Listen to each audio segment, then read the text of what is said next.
I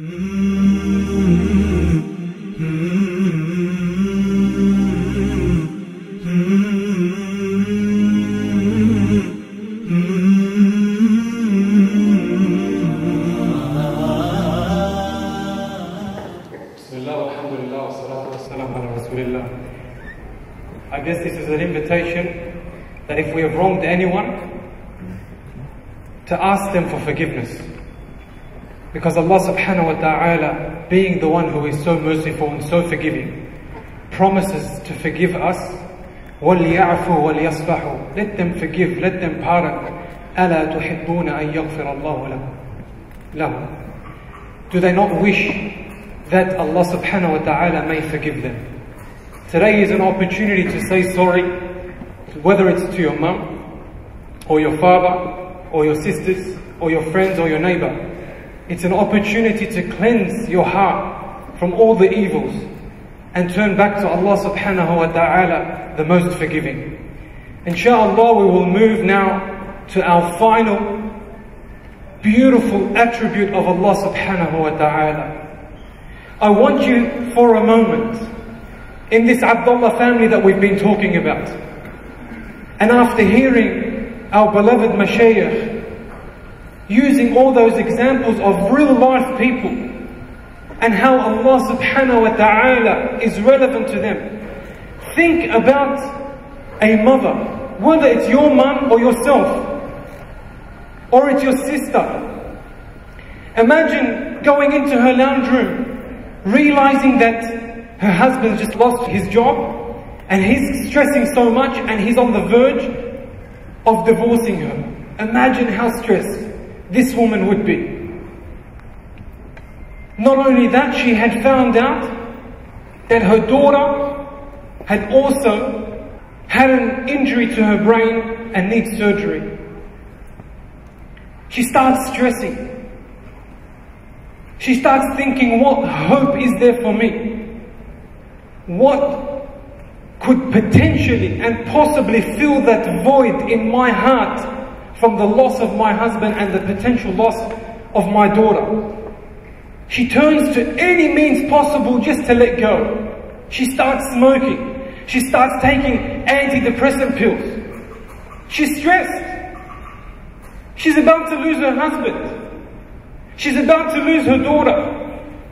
She's not doing too well physically herself. You think about her situation and what could potentially fill that void.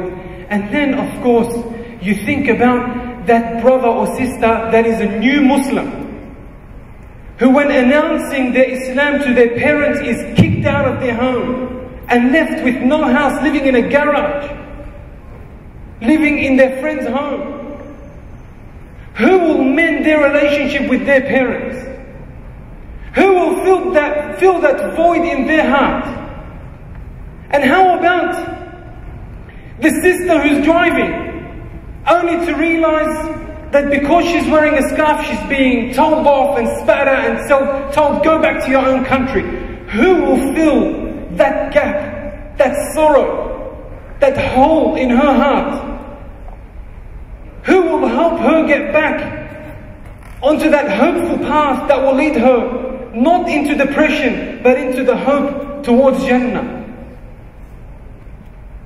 How about our brothers and sisters in Syria who have lost their parents or their children or their sisters or brothers? Who will mend those relationships that they've had to cut off?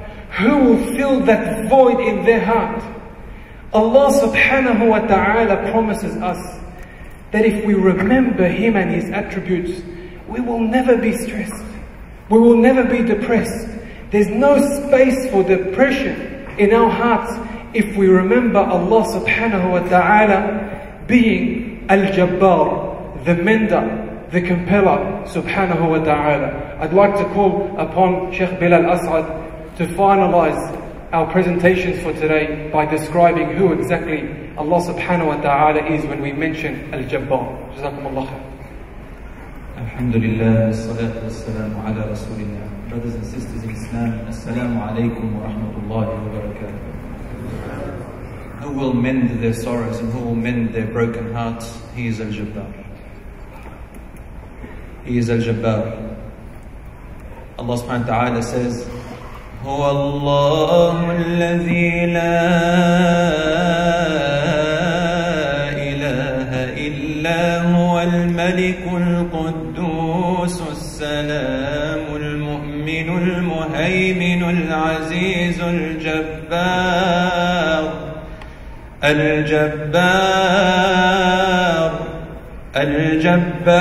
المتكبر سبحان الله عما يشركون.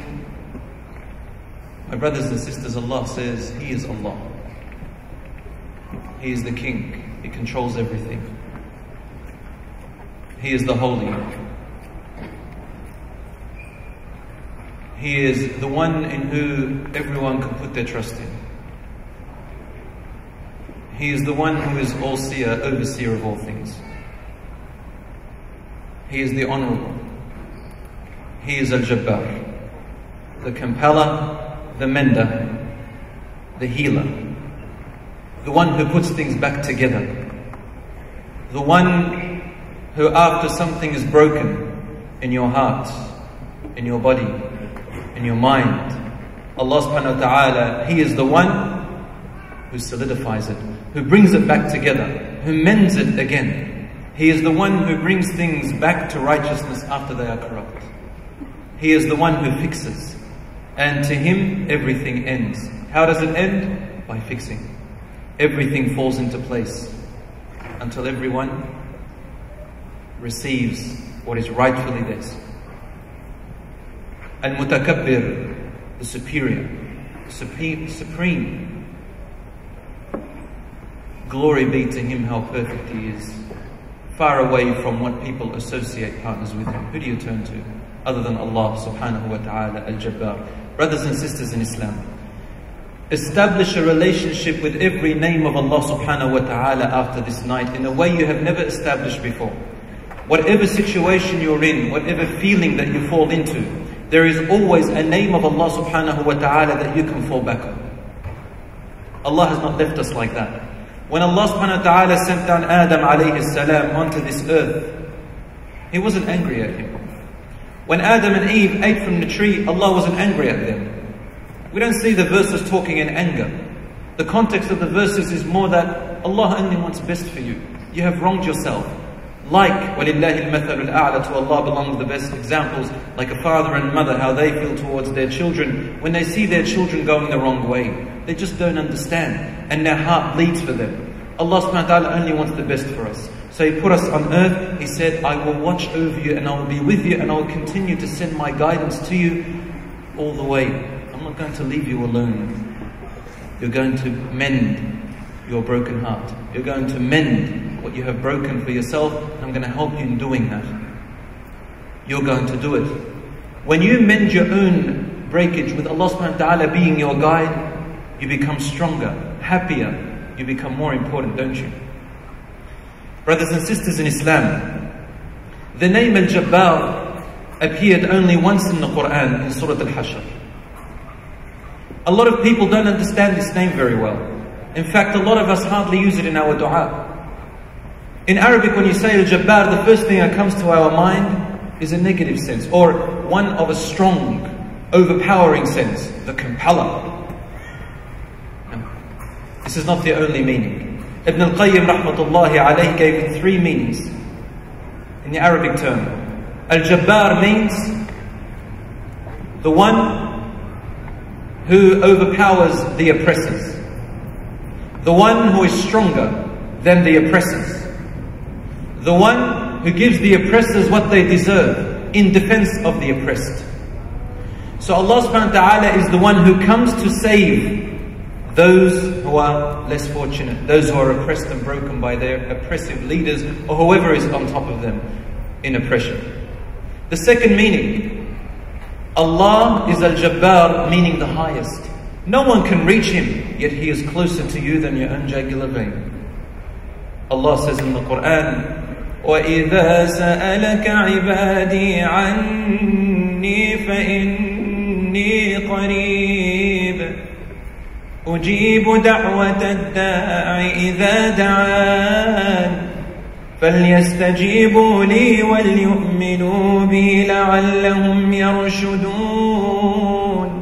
Which means, and if my servants ask you about me, tell them that I am really near. I am with them all the way. I'm near, I'm close. They don't have to reach very far. I'm near. You know, like a mother when her daughter or son wakes up in the middle of the night afraid of a nightmare.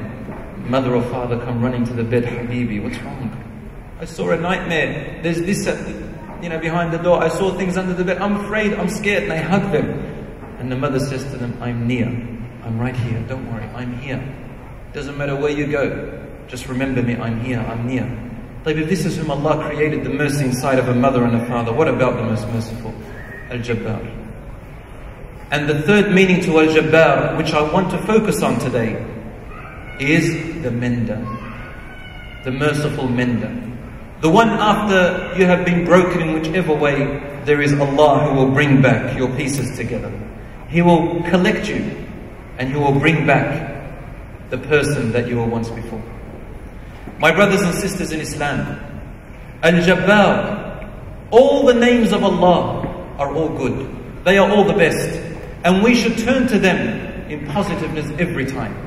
Allah tells us in the Quran, وَلِلَّهِ الْأَسْمَاءُ الْحُسْنَى فَادْعُوهُ بِهَا. And to Allah belong the most beautiful names. So when you call to Him with them. Why? Because when you remember Allah's names, they provide comfort to your heart, whichever state you are in. My brothers and sisters in Islam, I'm sure every one of us here who is sitting, including myself, we have gone through hardships in our life. And in fact, we're probably right now in the most difficult of hardships. No one else knows our hardships. I can hear you, but Allah hears you more. Yes, Allah is hearing your cry. You are trying to express your pain from the inside, but you don't know what words describe it. So you call upon father, your mother, your husband, your wife, your children. You call upon someone to help you. But no one is hearing really what you are feeling. No one is empathetical enough to really know what you're going through. And so you cry and suffer in silence.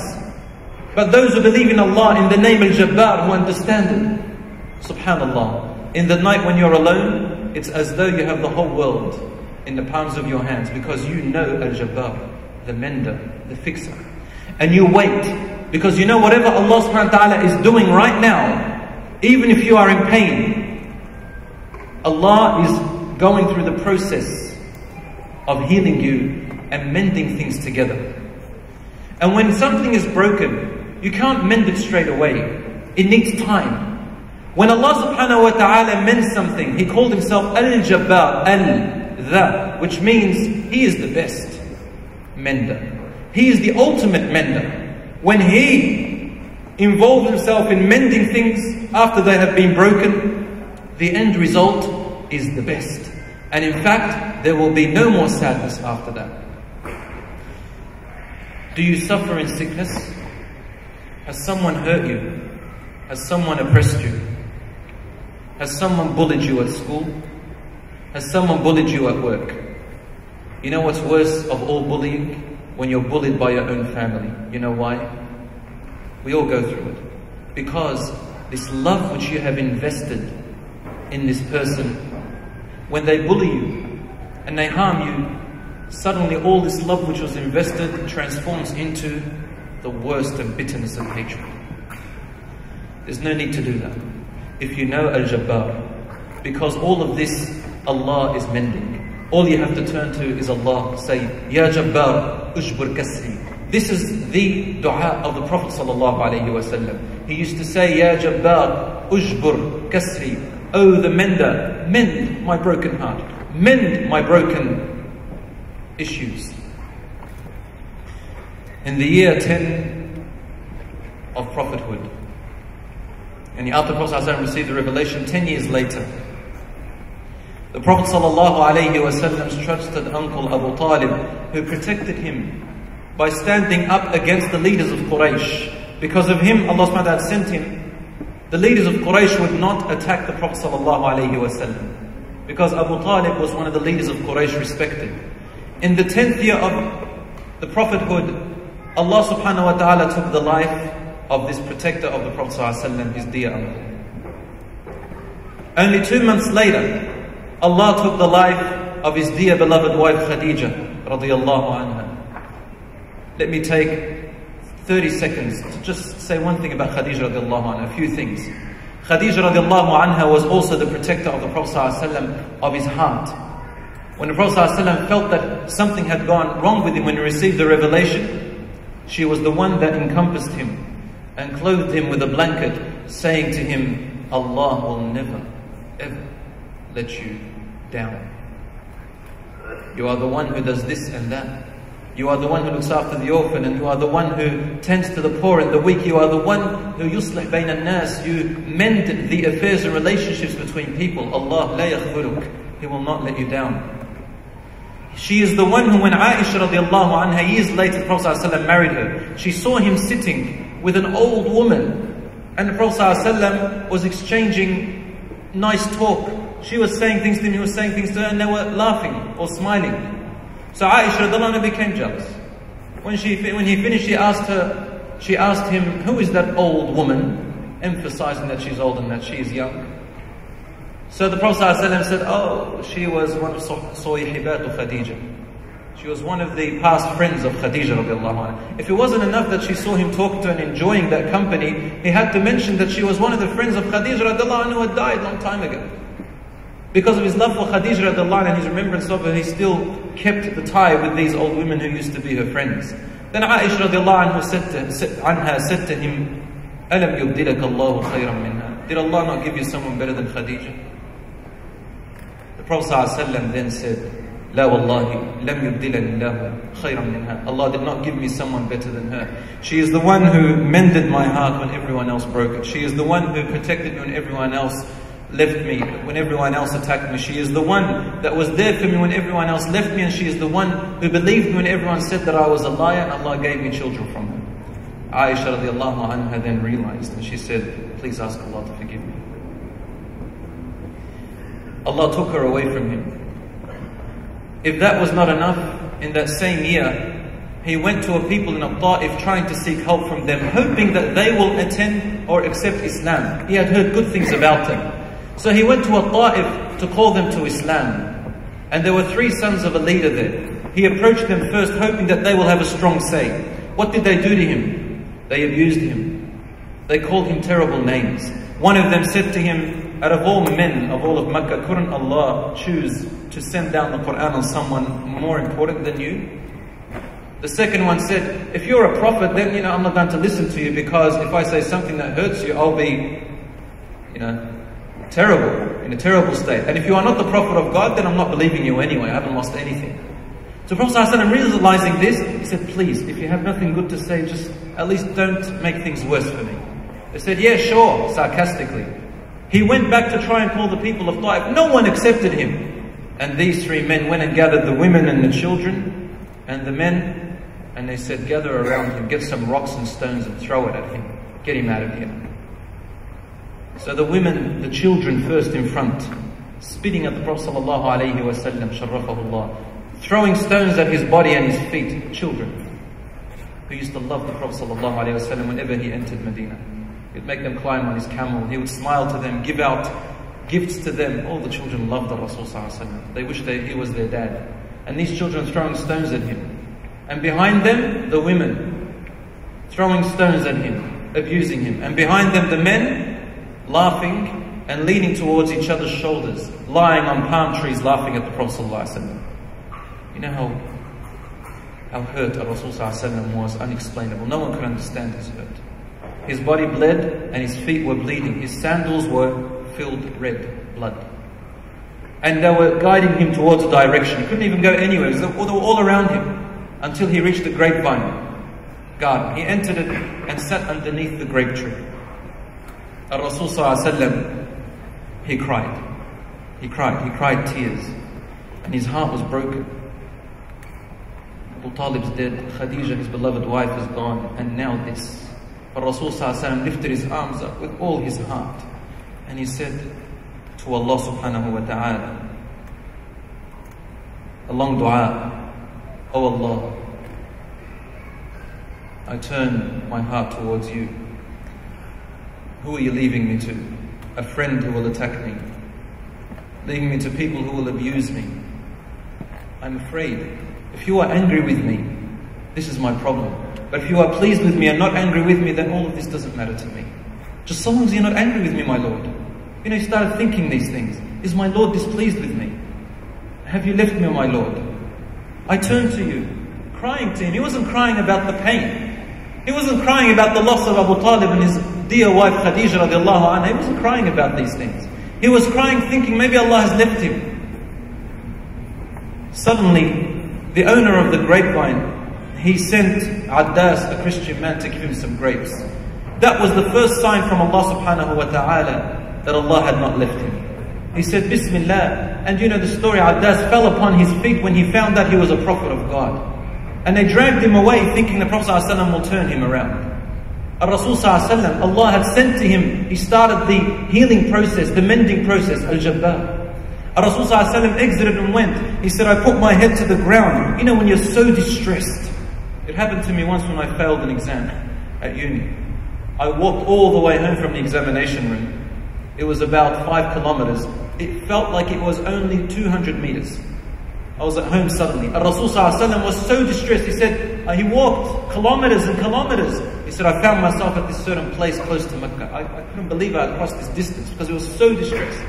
And then the angel, Jibreel ﷺ, came down, giving him another good tiding. He said, I have with me the angel of the mountains. If you want, say one word and He will crush them between the mountains for hurting you. And Rasul ﷺ, he knew that Allah was there for him. He was mending him. He said, no. Maybe from their progeny there will be people who will worship Allah alone and believe in this message. And he used to say, Allahumma ahdi qawmi fa innahum la ya'lamun. Oh Allah, guide my people that just do not know. Because he had his heart cling to Al-Jabbaar, the mender. After hardship will come ease. In fact, there is a verse in the Quran which a lot of us don't really understand what it means. You know Surah Alam nashrah laka sadrak wa wada'na anka wizrak الذي أنقض ظهرك ورفعنا لك ذكرك. Then he says, فإن مع العسر يسرا إن مع العسر يسرا. With every hardship is ease. With every hardship there is ease. Hardship, al-usr is singular. Yusra is plural, many, abundant. Usr means hardship, yusr means ease. Which means, whenever you are in pain, whenever you are in hurt, whenever you have lost something, remember that with that hardship, don't forget, there are lots of eases. There is lots of pleasure which Allah is giving you. Meaning, if you lost your arm, you have another arm. You have legs to walk on. You can still see. You can still hear. So when you remember the favors Allah has given you, it is a form of healing your hurt. Look at what you still have, not what you have lost. And Allah heals you through that process. For Rasul ﷺ, after that, a people from Medina, Yathrib, they came to him saying to him, we pledge allegiance to you. He had his heart with a Ta'if, but it was people from Medina. After that he migrated, and what happened? What happened? The whole world. Islam reached the world. Allah al-Jabbar. My brothers and sisters in Islam, if you have been oppressed or bullied, if you have hurt, if you have lost something, turn to Allah subhanahu wa ta'ala and know that He will mend you after you have been broken. Don't give up. Wallahi, even the disbeliever, if they are oppressed, Allah will mend them, their broken hearts, if they turn to Him. Did you not hear in the Quran what Allah subhanahu wa ta'ala says? وَإِذَا غَشِيَهُمْ مَوْجٌ كَالظُّلَمِ دَعَوُا اللَّهَ مُخْلِصِينَ لَهُ الدِّينَ فَلَمَّا نَجَّاهُمْ